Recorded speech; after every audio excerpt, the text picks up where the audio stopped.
Kebersihan adalah sebagian dari iman. Selamat sore saudara-saudara yang terkasih dalam Tuhan Yesus Kristus kita. Salam sejahtera bagi kita semua. Shalom. Om Swastiastu, Namo Buddhaya, dan salam kebajikan. Hotumese. Perkenalkan, nama saya Marvi Jesli Patiasina dengan NIM 2025-584 dari Fakultas Sains dan Teknologi Program Studi Statistika. Pada kesempatan ini, saya akan menyampaikan sebuah orasi singkat bertema ekoteologi dengan judul Ambon yang masih penuh dengan sampah. Saudara-saudara sekalian yang dikasihi Tuhan, kita sering mengatakan bahwa Ambon adalah kota yang diberkati, dan pernyataan itu benar. Ambon dikaruniai alam yang indah, laut yang kaya, serta tanah yang subur. Namun, hari ini marilah kita jujur pada diri kita sendiri dan bertanya, apakah kota yang diberkati pantas dipenuhi oleh sampah?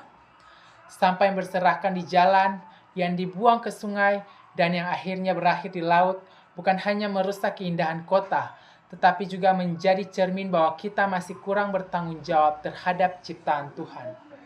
Dalam Kejadian 2 ayat 15 tertulis bahwa Tuhan Allah mengambil manusia itu dan menempatkannya dalam Taman Eden untuk mengusahakan dan memelihara taman itu.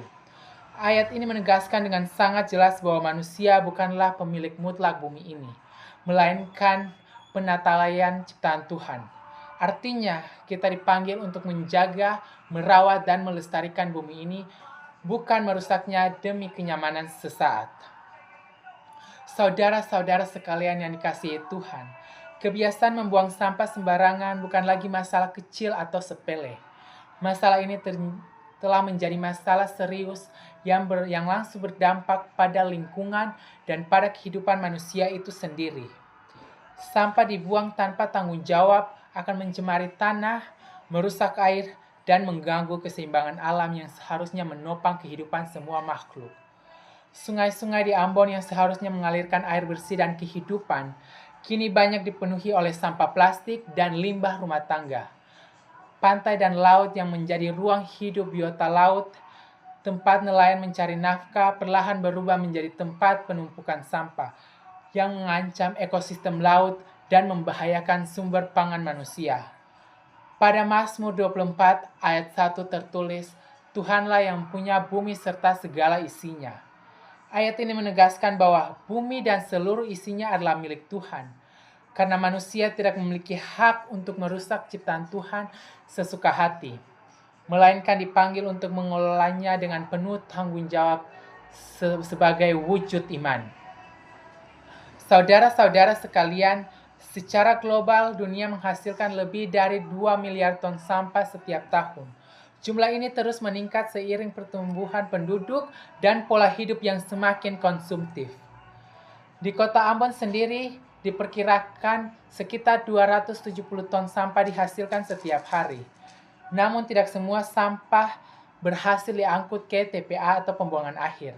Sebagian akhirnya berakhir di sungai, laut, selokan, dan lingkungan pemukiman warga. Data ini menunjukkan bahwa masalah sampah di Ambon bukan hanya masalah teknis, tetapi juga masalah kesadaran dan tanggung jawab bersama.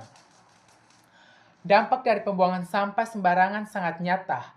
Sampah menyumbat saluran air dan menyebabkan banjir saat musim hujan.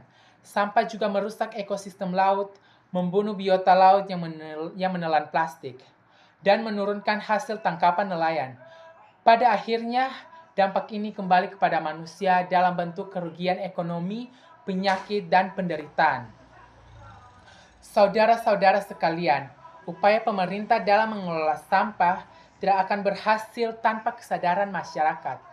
Disinilah peran mahasiswa menjadi sangat penting. Mahasiswa bukan hanya kaum terpelajar, tetapi juga agen perubahan. Mahasiswa dipanggil untuk menjadi teladan, mulai dari lingkungan kampus dan tempat tinggal. Mahasiswa dapat berperan melalui tindakan nyata, membuang sampah pada tempatnya, mengurangi penggunaan sampah plastik sekali pakai, serta memproduksi atau mengedukasi masyarakat melalui contoh hidup sehari-hari. Dalam firman Tuhan mengingatkan kita, segala sesuatu yang kamu perbuatlah dengan segenap hatimu seperti untuk Tuhan. Dalam Kolose 3 ayat 23. Ayat ini menjelaskan bahwa menjaga kebersihan lingkungan bukan sekedar kewajiban sosial, melainkan bentuk ibadah nyata kepada Tuhan. Saudara-saudara yang terkasih, Ambon yang bersih dan lestari bukan hanya tanggung jawab pemerintah, tetapi tanggung jawab kita semua. Mari kita buktikan bahwa iman kita adalah iman yang hidup, iman yang terlihat dalam tindakan nyata, dan iman yang menghormati ciptaan Tuhan. Karena kebersihan adalah sebagian dari iman, dan menjaga lingkungan adalah wujud kasih kita kepada Tuhan dan sesama. Terima kasih, sekian.